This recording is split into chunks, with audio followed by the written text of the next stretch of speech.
So hello everyone, आप सभी का स्वागत है हमारे इस चैनल फिजिक्स एडवेंचर में।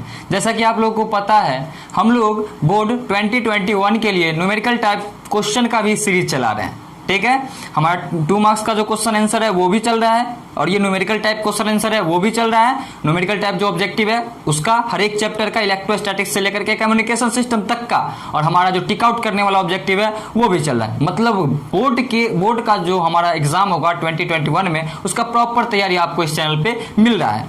तो #1 में, मतलब वीडियो नंबर 1 में, वीडियो लेक्चर 1 में हम लोग डिस्कस किए थे 5 क्वेश्चन इलेक्ट्रोस्टैटिक्स से, जिसमें 3 क्वेश्चन पूछा गया था बोर्ड एग्जामिनेशन में और 2 संभावित क्वेश्चन थे, पॉसिबिलिटी था उनका पूछने का।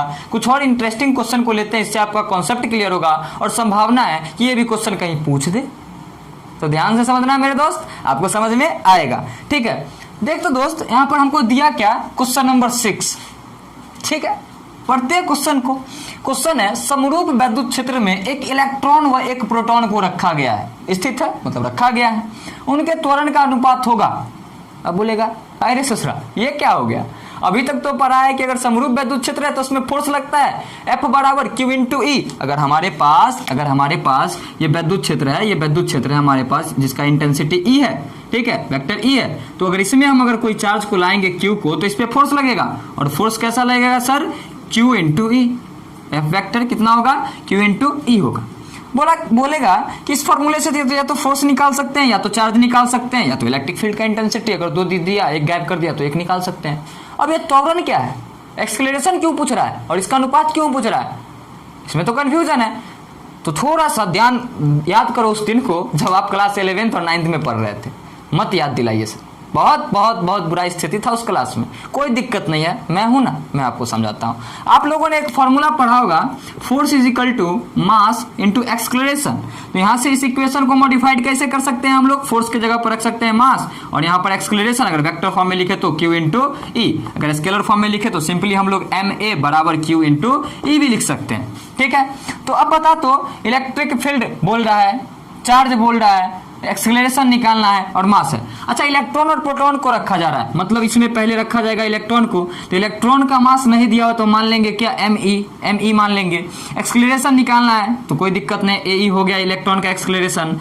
Q इलेक्ट्रॉन का चार्ज पता है और E बोल रहा है समरूप, तो दोनों के लिए समरूप मान लेंगे। ठीक है, चलिए सॉल्व करते हैं। फॉर इलेक्ट्रॉन, क्या, फॉर इलेक्ट्रॉन। अच्छा, इलेक्ट्रॉन अगर विद्युत क्षेत्र में स्थित है, इलेक्ट्रिक फील्ड में उसको रखा गया है, ठीक है, तो उससे फोर्स लगेगा, फोर्स कैसे निकालेंगे, तो F is equal to Q into E। अभी मैं सिर्फ मैग्नीट्यूड का बात करूंगा, फोर्स के मैग्नीट्यूड का बात करूंगा। ठीक है, इसको सिंपली आप F भी लिख सकते हो या फिर मॉड के अंदर वेक्टर F भी लिख सकते हो। ठीक है, अच्छा बताओ, इलेक्ट्रॉन का चार्ज क्या होता है, इलेक्ट्रॉन का चार्ज होता है -E। वैल्यू की अगर बात करें तो -1.6 × 10 के पावर -19 कूलम। ठीक है, अच्छा, मास इलेक्ट्रॉन का मास, तो मान लेते हैं इलेक्ट्रॉन का मास क्या है, me है। इलेक्ट्रॉन का मास क्या है, me है। टाइम लगेगा लेकिन समझ में आएगा क्योंकि हम लोग सॉल्यूशन को भी देख रहे हैं। ठीक है, अच्छा, कोई दिक्कत नहीं। समरूप वैद्युत क्षेत्र बोल रहा है, मतलब इलेक्ट्रॉन के लिए जो वैद्युत क्षेत्र होगा, प्रोटॉन के लिए भी वही वैद्युत क्षेत्र होगा। समरूप यहाँ पर जरूरी है, मैं समझाऊंगा क्वेश्चन के लास्ट में। ठीक है, तो मान लेते हैं कि इलेक्ट्रिक फील्ड का इंटेंसिटी E होगा इलेक्ट्रिक फील्ड का इंटेंसिटी, जिसमें इलेक्ट्रॉन को हम रख दिए होंगे। अच्छा, कोई दिक्कत नहीं है। तो हम बहुत चालाक है सर, अगर इलेक्ट्रिक फील्ड इंटेंसिटी दिया हुआ है हमको और उसमें अगर हम रख रहे हैं इलेक्ट्रॉन को, तो इलेक्ट्रॉन को हमको चार्ज मत पता है, हम फोर्स निकाल सकते हैं उस पर, पक्का निकाल सकते हैं। आप कुछ मत बोलिए, हम फोर्स निकाल सकते हैं, निकाल लेना रे भाई, तुमको कौन रोक रहा है, तो कोई दिक्कत नहीं है। Q, तो Q क्या रख देंगे हम, बोले मैग्नीट्यूड का बात कर रहे हैं, सिर्फ और सिर्फ डायरेक्शन वगैरह का कुछ भी नहीं, तो इसका सिर्फ और सिर्फ मैग्नीट्यूड ले ले, चार्ज का मैग्नीट्यूड ले ले, तो उसको सिंपली हम क्या बोल सकते हैं, E बोल सकते हैं। ठीक है, अच्छा, साइन के साथ भी काम करोगे तो कोई दिक्कत नहीं होने वाला है, लेकिन लास्ट में ऑप्शन मैच नहीं करेगा तो मोड लगा देना, ऑप्शन मैच कर जाएगा। ठीक है, चलिए कोई दिक्कत नहीं है। और समरूप वैद्युत क्षेत्र, तो मान लिया इलेक्ट्रिक फील्ड इंटेंसिटी क्या है, E है, तो इलेक्ट्रॉन के लिए हम निकाल चुके हैं, इतना फोर्स काम करेगा उसमें। अच्छा, फोर्स बराबर फॉर्मूला होता है ma, तो यहाँ पर इलेक्ट्रॉन के लिए काम कर रहे हैं तो मास ऑफ इलेक्ट्रॉन लिख देंगे, एक्सेलरेशन ऑफ इलेक्ट्रॉन me मतलब मास ऑफ इलेक्ट्रॉन, ae मतलब एक्सेलरेशन ऑफ इलेक्ट्रॉन। चलिए, ये बराबर हो जाएगा किसके, E मतलब E इंटू E के। E क्या है, इलेक्ट्रॉन का चार्ज, मैंने माइनस छोड़ दिया है। ठीक है, लेकर भी काम करेंगे तो कोई दिक्कत नहीं, लेकिन लास्ट में मॉड लेना होगा। और यहाँ पर मैंने क्या किया, ई इलेक्ट्रिक फील्ड इंटेंसिटी। चलिए कोई दिक्कत नहीं, आप लोग बहुत समझदार हैं, अच्छे बच्चे हैं आप लोग, और खास करके मेरे मित्र हैं, तो आपको तो समझ में आएगा ही। नहीं समझ में आएगा? बिल्कुल समझ में आएगा। चलिए अगर बात करें प्रोटॉन की, किसकी बात करें? फॉर प्रोटॉन, मतलब प्रोटॉन के लिए, प्रोटॉन। अच्छा, प्रोटॉन को अगर हम समरूप विद्युत क्षेत्र में रखेंगे जिसका इलेक्ट्रिक फील्ड इंटेंसिटी मैंने माना है कितना, ई, तो भैया प्रोटॉन पे भी चार्ज होता है, हम फोर्स निकाल देंगे। निकाल लेना रे भाई, तुमको कौन रोक रहा है? तो कोई दिक्कत नहीं है। प्रोटॉन का चार्ज कितना होता है? देख, प्रोटॉन का अगर बात करेंगे तो प्रोटॉन पे चार्ज होता है हमारा प्लस का ई, ठीक है, प्लस का ई। यहाँ भी हम साइन छोड़ देंगे, ठीक है, यहाँ अगर साइन लेकर भी काम करेंगे तो पॉजिटिव है, तो ज्यादा दिक्कत होने वाला है नहीं, ठीक है। और मास मान लेते हैं इसका क्या है हमारे पास, एम ई क्या है इसका, मास है। चलिए तो फोर्स निकालते हैं, फोर्स कितना लगेगा, क्यू इंटू ई। अच्छा, चूंकि समरूप वैद्युत क्षेत्र बोल रहा है, समरूप वैद्युत क्षेत्र बोल रहा है, तो दोनों के लिए इलेक्ट्रिक फील्ड इंटेंसिटी का वैल्यू सेम ही होगा, तो मैंने ई मान लिया। फिर से फॉर्मूला पढ़ा है, एफ बराबर एम ए, तो यहाँ पर क्या कर दूंगा मैं, m p mass of proton, और यहाँ पर क्या, ए पी मतलब एक्सलेरेशन ऑफ प्रोटॉन, ये बराबर हो जाएगा किसके, क्यू इंटू ई के। अच्छा, क्वेश्चन को ध्यान से पढ़, क्या बोल रहा है, उनके त्वरण का अनुपात, किनके त्वरण का अनुपात, प्रोटॉन वर्सेस इलेक्ट्रॉन का ना, प्रोटॉन व इलेक्ट्रॉन का। तो ऊपर में रख देंगे क्या, प्रोटॉन, और नीचे में रख देंगे क्या, न्यूट्रॉन, न्यूट्रॉन बोला मैं, नीचे में रख देंगे प्रोटॉन, ऊपर इलेक्ट्रॉन और नीचे प्रोटॉन। तो प्रोटॉन का हमारा इक्वेशन क्या निकला, ये निकला। तो प्रोटॉन का इक्वेशन ऊपर में रख, तो एम ई और ए ई बराबर क्या हो जाएगा, ई इंटू ई अपॉन में, देख क्या करेंगे हम, नीचे रखेंगे प्रोटॉन, क्यों, क्योंकि इलेक्ट्रॉन व प्रोटॉन बोल रहा है। तो एम पी ए पी, यहाँ पर बराबर का साइन ऐसे दे दे, बट्टा ई, ये कट जाएगा, बिल्कुल कट जाएगा, ठीक है। और ये कट गया तो मैं यहाँ पर सॉल्व कर देता हूँ, यहाँ पे सॉल्व कर देता हूँ। क्या निकलेगा हमारे पास, देखो तो यहाँ पे निकलेगा एम ई ए ई बट्टा एम पी ए पी बराबर कितना, 1। अब क्या निकालना है, उनके त्वरण का अनुपात, तो दोनों का त्वरण छोड़ दे, अब बाकी सब चीज़ को ऊपर लिया, ठीक है। तो मैं क्या करता हूँ, थोड़ा सा यहाँ पर मिटा देता हूँ इसको, आप लोग लिख ले, मैं साइड हो जा रहा हूँ, थोड़ा सा लिख ले आप, उसके बाद मैं इधर सॉल्व करता हूँ। त्वरण का अनुपात बोल रहा है निकालने के लिए, कोई दिक्कत नहीं है। क्या करेंगे, ए ई को इधर छोड़ेंगे और एम को उधर ले जाएंगे, एम को उधर ले जाएंगे, चाहे ऐसे कर सकते हैं हम लोग, एम ई बराबर क्या, एम पी और ए पी, ठीक है। ए ई को ऐसे किया और ए पी को ऐसे किया, ये हो गया हमारे पास एम पी बट्टा एम ई। देखो ए ई तो पहले से यहाँ था, इसको लाया तो ये भाग में आएगा, और एम पी तो पहले से था, इसको इधर ले आएंगे तो ये भी भाग में आएगा। मतलब रिलेशन त्वरण का ऐसे निकला, ठीक है। कैसे निकला, ऐसे देख। तो फर्स्ट ऑप्शन सही है क्या, नहीं, गलत है। सेकंड वो भी गलत है, थर्ड सही है, फोर्थ गलत है। अगर हम ऊपर में प्रोटॉन और नीचे में इलेक्ट्रॉन कर देते तो ये भी ऑप्शन मैच हो जाता। क्वेश्चन बनाने वाला ससुरा बहुत होशियार होता है, आपको फंसाने का कोशिश करेगा। तो इस क्वेश्चन में काफ़ी ज़्यादा समय लग गया होगा, मुझे पता है, बट कोई नहीं, कॉन्सेप्ट आपका क्लियर हो गया होगा। चलिए क्वेश्चन को जल्द से जल्द आप लिख ले, उसके बाद मैं सेकंड क्वेश्चन करवाता हूँ।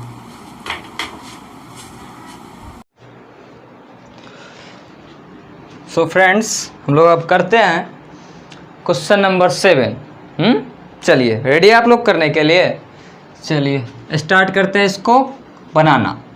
क्वेश्चन है, किसी घन मतलब क्यूब के अंदर प्लस क्यू आवेश रखा गया है तो उसके पृष्ठ से निकलने वाला वैद्युत फ्लक्स होगा। देख दोस्त, फाई पूछ रहा है, क्या पूछ रहा है, फाई पूछ रहा है। अब किसी क्लोज्ड सरफेस के अंदर अगर हमारा कोई चार्ज स्थित है तो फाई कैसे निकालते हैं, क्यू इन मतलब अंदर स्थित आवेश बट्टा एप्सिलॉन नॉट। अरे ये हमारा क्यूब 3D सरफेस होगा क्या, हाँ बिल्कुल। तो ये हमारे पास क्लोज सरफेस है, बंद सतह है, बिल्कुल, मतलब यहाँ फ्लक्स डिफाइन होगा। तो बोल रहा है कि उसमें अगर किसी चार्ज को रखा गया है, प्लस क्यू आवेश को रखा गया है, तो उसके एक कॉर्नर, एक सतह से, एक सरफेस से, कॉर्नर नहीं सॉरी, सरफेस से निकलने वाला वैद्युत फ्लक्स होगा, यानी इलेक्ट्रिक फ्लक्स होगा, ठीक है। कितना सतह होता है क्यूब में, जैसे मान ले यहाँ पर मैं बनाता हूँ एक क्यूब, क्या बनाया, एक क्यूब। मुझे पता है क्यूब बहुत घटिया बना है, सुंदर नहीं बना है, लेकिन कोई दिक्कत नहीं, हालांकि मैं ही सुंदर नहीं हूँ तो क्यूब कैसे सुंदर बनेगा। कितने इसमें सतह होते हैं, कितने फलक होते हैं इसके, कितने सरफेस होते हैं, पहला ये होगा, दूसरा ये होगा, तीसरा ये होगा, चौथा ये होगा, और एक बाहर वाला होगा जिसको मैंने 5 बोल दिया, और एक अंदर वाला होगा जिसको मैंने 6 बोल दिया। टोटल 6 सरफेस होता है इसके अंदर, क्लियर। चलिए तो अच्छा, एक क्यूब के अंदर अगर प्लस क्यू चार्ज रखेंगे तो फ्लक्स कितना निकलेगा क्यूब के लिए, क्यूब के लिए कितना निकलेगा। तो कोई दिक्कत नहीं है, फ्लक्स आकार प्रकार पर निर्भर नहीं करता है, निर्भर इस पर करता है क्लोज्ड सरफेस के अंदर चार्ज कितना रखा हुआ है। ध्यान देना मेरे दोस्त, क्या बोल रहा हूँ, क्लोज्ड सरफेस के अंदर चार्ज कितना रखा हुआ है, बाहर क्या है उससे मतलब नहीं, अंदर कितना रखा हुआ है। तो देख तो क्लोज सरफेस के अंदर मतलब क्यूब के अंदर कितना चार्ज रखा हुआ है, प्लस का क्यू, इसको एप्सिलॉन नॉट से भाग दे देंगे। ठीक है, आपको पता है ना जो चार्ज होता है उसका 1/एप्सिलॉन गुना होता है फ्लक्स। ठीक है, तो कर दिए 1/एप्सिलॉन नॉट से गुना, तो हमारा निकल गया फ्लक्स। ये किसके कारण निकला, ये तो निकला हमारा क्यूब के कारण।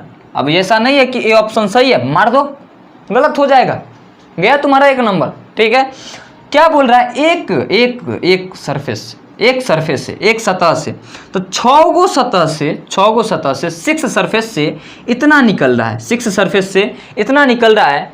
तो एक सरफेस से कितना निकलेगा, 6 सरफेस से, अगर मान लो सरफेस का बात किया जाए तो 6 सरफेस से कितना निकल रहा है, Q/एप्सिलॉन नॉट। तो एक सरफेस से कितना निकलेगा, एक सरफेस से हमारा Q/6 एप्सिलॉन नॉट निकलेगा।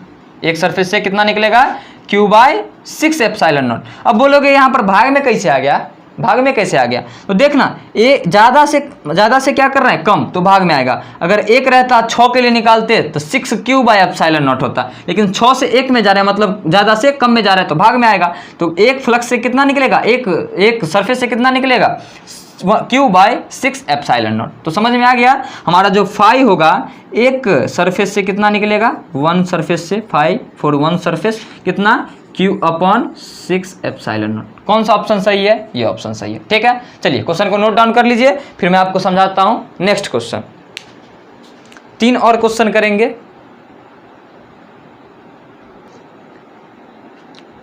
हाँ, ये क्वेश्चन बड़ा इंटरेस्टिंग है, ध्यान देना, आपको अच्छे तरीके से समझ में आएगा। ठीक है, ये क्वेश्चन बड़ा कंफ्यूजिंग है और बड़ा कॉन्सेप्ट फुल है क्वेश्चन। ठीक है, ध्यान दो, क्या बोला है, 4 वैद्युत द्विध्रुव जो प्लस माइनस क्यू आवेश से बना है, इसको बंद पृष्ठ में रख दिया जाए तो कुल फ्लक्स होगा। ध्यान दे रहे हो। अच्छा, बंद पृष्ठ में अगर फ्लक्स निकालना हो तो क्या करेंगे, Qn/एप्सिलॉन नॉट। अच्छा, समेशन ऑफ Qn ना, सभी आवेशों को जोड़ के ना, क्या बोल रहा है, एक बंद पृष्ठ बना लेना, ये बंद पृष्ठ, इसमें 4 वैद्युत द्विध्रुव को रख दिया, 4 वैद्युत द्विध्रुव को। ठीक है, मान लीजिए पहला द्विध्रुव होगा जिस पर प्लस क्यू माइनस क्यू होगा, यहाँ पर दूसरा द्विध्रुव कैसे भी रख सकता है, कोई दिक्कत नहीं है, ये होगा। ये तीसरा वैद्युत द्विध्रुव होगा जिस पे प्लस क्यू माइनस क्यू होगा, ये चौथा वैद्युत द्विध्रुव होगा जिस पे प्लस क्यू माइनस क्यू होगा, सबका दिया सेम, ये पहला विद्युत द्विध्रुव, ये दूसरा, ये तीसरा और ये चौथा। फ्लक्स निकालना है, फ्लक्स कितना जनरेट होगा, कोई दिक्कत नहीं है, फाई बराबर समेशन ऑफ Qn/एप्सिलॉन नॉट, मतलब अंदर जितने भी आवेश हैं उन सभी को जोड़ देंगे, एप्सिलॉन नॉट से भाग दे देंगे। अच्छा देख, तो ये प्लस का क्यू माइनस का क्यू जाएगा तेल लेने, ये प्लस का क्यू माइनस का क्यू ये जाएगा भोज खाने, ये प्लस का क्यू ये माइनस का क्यू ये गया सब्जी खरीदने, ये प्लस का क्यू ये माइनस का क्यू ये भी गए। आवेश ही नहीं बचा, क्यू नेट जो है वो ही जीरो हो गया, फ्लक्स बनेगा नहीं, क्योंकि क्या बोलता है, सभी आवेशों को जोड़िए और उसको एप्सिलॉन नॉट से भाग दीजिए तब हमारा फ्लक्स मिलेगा। अरे आवेश ही नहीं बचा तो फ्लक्स क्या मिलेगा हमको, 0। कौन सा ऑप्शन सही है, डी। अच्छा, एक चीज ध्यान दो, क्लोज्ड सरफेस के अंदर मैंने आपको बताया था इलेक्ट्रोस्टैटिक्स के लेक्चर में, जब फ्लक्स पढ़ा रहा था, जब एक डाइपोल को रखते हैं तो उसका नेट फ्लक्स 0 होता है, क्योंकि उसमें नेट चार्ज 0 होता है। अब 2 को रख, 4 को रख, 5 को रख, 6 को रख, 10 को रख, लाख को रख, करोड़ को रख, मिलियन को रख, फ्लक्स क्या होगा, 0। क्योंकि तुमको पता है एक होगा प्लस तो एक होगा माइनस, फिर एक होगा प्लस तो एक होगा माइनस, क्योंकि दोनों का मैग्नीट्यूड सेम होगा, साइन अपोजिट, तो वो एक दूसरे को तो मार ही देंगे, तो फ्लक्स क्या बनेगा, 0, बिकॉज क्यू नेट हमारा 0 है। चलिए सेकंड क्वेश्चन देखते हैं, नेक्स्ट क्वेश्चन देखते हैं, इसको नोट डाउन कीजिए आप लोग। चलिए तो फटाफट 2 क्वेश्चन और करते हैं और आज के सेशन को समाप्त करते हैं। क्वेश्चन है, ध्यान दीजिएगा, समझ में आएगा आपको, हम है तो क्या गम, समझ में आएगा। मेरा मकसद सिर्फ है आपको समझाना, आपको अगर समझ में आ रहा होगा तो कमेंट सेक्शन में बताइए, अगर नहीं आ रहा होगा तो और बेहतर तरीके से बताइए ताकि मैं अपने तरीके को बदलूं। हालांकि मुझे पता है ऑफलाइन जहाँ मैं पढ़ाता हूँ मेरे बच्चे बोलते हैं कि सर आपके समझाने का तरीका बहुत ही डिफरेंट है और काफ़ी यूनिक है और समझ में आ जाता है, आप काफ़ी एकदम ज़मीन से समझाते हो, मतलब एकदम पूरा। अरे क्या फ़र्क पड़ता है एटीट्यूड दिखाने से, जैसे आप लोग समझ सकते हो वैसे मैं समझा दूंगा। अब उसके लिए कुछ भी बोलना पड़ जाए, कैसे भी बोलना पड़ जाए, मेरी थोड़ी सी हो जाए तो कोई दिक्कत नहीं है, लेकिन आपको समझ में आना चाहिए। चलिए, पी आघूर्ण वाले द्विध्रुव को समरूप वैद्युत, अरे बार बार क्यों समरूप बोल रहा है? तो देख, वैद्युत क्षेत्र समरूप भी हो सकता है और समरूप भी हो सकता है, यूनिफॉर्म भी हो सकता है, नॉन यूनिफॉर्म भी हो सकता है। देख ऐसे ऐसे बना देंगे ना तो ये हमारे पास यूनिफॉर्म है, और ऐसे ऐसे ऐसे ऐसे बना देंगे ना तो ये हमारे पास नॉन यूनिफॉर्म है। यूनिफॉर्म बोलने का मतलब हर एक पॉइंट पे क्या होगा, विद्युत क्षेत्र एक जैसा होगा। अगर मान ले यहाँ पर 2 न्यूटन पर कूलम्ब का है तो यहाँ भी 2 न्यूटन पर कूलम्ब, यहाँ भी सब जगह से। ठीक है, आप लोग यार आप समझ सकते हो। मतलब पी आघूर्ण वाले द्विध्रुव को समान विद्युत क्षेत्र में रखा जाता है तो अधिकतम बल आघूर्ण होता है। हालांकि यहाँ पर यह क्वेश्चन होना चाहिए कि जो अधिकतम बल आघूर्ण होता है वो कितने कोण पे होना चाहिए। खैर एंगल दिया हुआ है तो आप समझ सकते हो। टाउ बराबर आप लोगों ने पढ़ा है QE sin theta, QE sin theta. आपको पता है टाउ मैक्स जो होता है वो बराबर होता है QE के। टाउ मैक्स जो है बराबर होता है QE के। कब ये मिलेगा? जब हम sin थीटा बराबर क्या पुट करेंगे 90 डिग्री, तो टाउ मैक्स हमको क्या मिलेगा, मतलब अधिकतम बल आघूर्ण जो है वो क्या मिलेगा, QE मिलेगा। मतलब sin थीटा कितना 90 डिग्री। आज वैसे भी आपको पता है sin थीटा जो है ये 90 डिग्री पर क्या होता है, मैक्सिमम होता है, और 0 डिग्री पर मिनिमम होता है। अगर पूछ देता है मिनिमम तो 0 हो जाता है आंसर, मैक्सिमम पूछ रहा है तो 90। समझ में आ गया होगा आपको। 10वां क्वेश्चन है, वायु में एकांक धनावेश से निकलने वाले संपूर्ण विद्युत फ्लक्स का मान क्या होगा? एकांक धनावेश बोल रहा है। अब यहाँ पर ये मत कीजिएगा एकांक धनावेश, अरे कोई नहीं, चलो कोई दिक्कत नहीं है, plus Q upon epsilon not होगा। नहीं, बिल्कुल गलत, बिल्कुल गलत। एकांक धनावेश, ये तो हमारे पास क्या है, धनावेश है। ये हमारे पास क्या है, धनावेश। एकांक बोलेगा मतलब क्या, इसका मैग्नीट्यूड 1 के बराबर होना चाहिए, तो कोई दिक्कत नहीं है। फ्लक्स क्या होता है, टोटल चार्ज को मल्टीप्लाई करना होता है 1 बाय एप्सिलॉन नॉट से। तो टोटल चार्ज हमारा क्या है, एकांक धनावेश, तो प्लस का Q 1, ठीक है, और एप्सिलॉन नॉट, तो हमारे पास बी ऑप्शन सही होगा। आई होप आप लोग एंजॉय किए होंगे इस सेशन को। अगर वीडियो अच्छा लगा होगा, सेशन में मज़ा आ रहा होगा, तो आप लोग कमेंट कीजिए। थर्ड जो वीडियो लेक्चर है वो आएगा पोटेंशियल एंड कैपेसिटर से। पोटेंशियल एंड कैपेसिटर से जो हमारा इलेक्ट्रोस्टैटिक्स का सेकेंड पार्ट है, इलेक्ट्रिक पोटेंशियल एंड कैपेसिटर, उससे आएगा। अगर आपको चाहिए तो आप कमेंट करके बता सकते हैं, अदरवाइज नहीं चाहिए तो कोई दिक्कत नहीं है, वो भी बोल दे। अपना क्या है, रिस्पॉन्स अच्छा मिलेगा तो इधर से भी रिस्पॉन्स अच्छा मिलेगा, ठीक है। बाकी मुझे पता है काफ़ी ज़्यादा बच्चा ऐसे हैं जो चाह रहे हैं कि ये सेशन चले, लेकिन मैं भी एक चीज़ चाह रहा हूँ इसके बदले में, ये सेशन ज़्यादा से ज़्यादा स्टूडेंट तक पहुँचे। इसमें आप लोग मेरी मदद कीजिए। बाकी आज के लिए इतना ही, बाय। हंसते रहे, मुस्कुराते रहे, मिलते हैं तीसरे वीडियो में।